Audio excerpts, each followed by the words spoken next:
पूछते आबे रानी वो वीरेंद्र साहू मोर नाम है।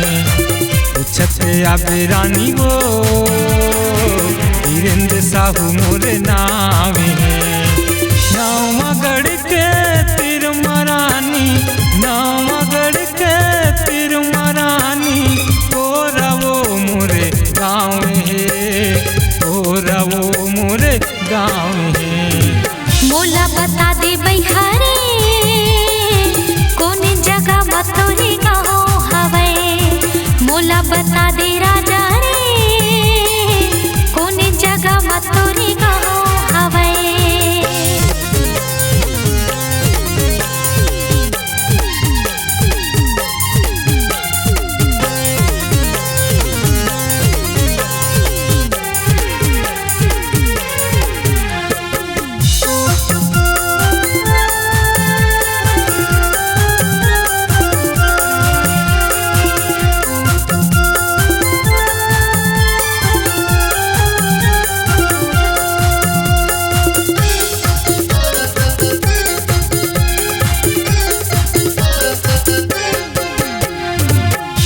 तरा मोरे जिला हिरानी, नावगढ़ हवे थाना वो। पढ़ के डिहिमा कुछ भी मोला पता ही मोरे ठिकाना वो।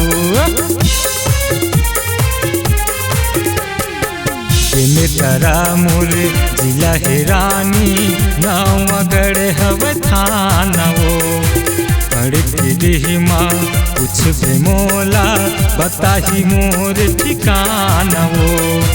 बरबसपुर ले हो तबे वो, बरबसपुर ले हो तबे वो।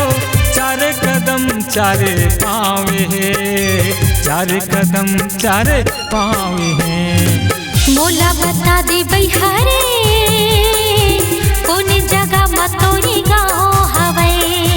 मोला बता दे राजा रे कौन जगह मतोरी गाँव हवे।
पूछते आबे रानी वो वीरेंद्र साहू मोर नाम है।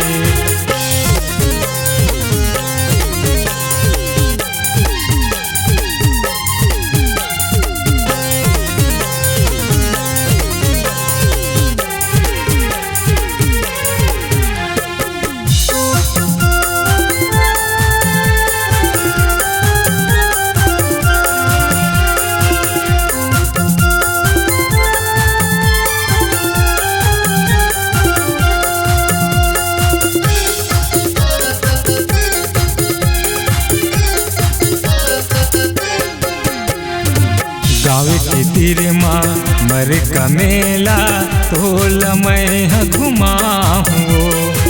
खोआ मिठाई तोला खवाऊँ, संग मठलुआ झुलाऊँ। गाँव के तीर माँ मर कमेला तोला मैं घुमाऊँ खोआ मिठाई तोला खवाऊँ संग मढेलुआ झुलाऊँ बाजार चौक माँ घर है रानी बाजार चौक माँ घर है रानी वही मिलिम के वो छावे है वही मिलिम के वो छावे है मोला बता दे बैहारे कौन जगह बतोरी गाँव हवे पूछत आबे रानी वो वीरेंद्र साहू मोरे नाम नावगढ़ के तीर मरानी नावगढ़ के तीर मरानी तोरा वो मोरे गाँव है तोरा वो मोरे गाँव मोला बता दे राजा रे कौन जगह मतोरी गाँव हवे पूछत आबे रानी वो वीरेंद्र साहू मोरे नाम है मोला बता दे राजा रे कौन जगह मतोरी गाँव हवे पूछत आबे रानी वो वीरेंद्र साहू मोरे नाम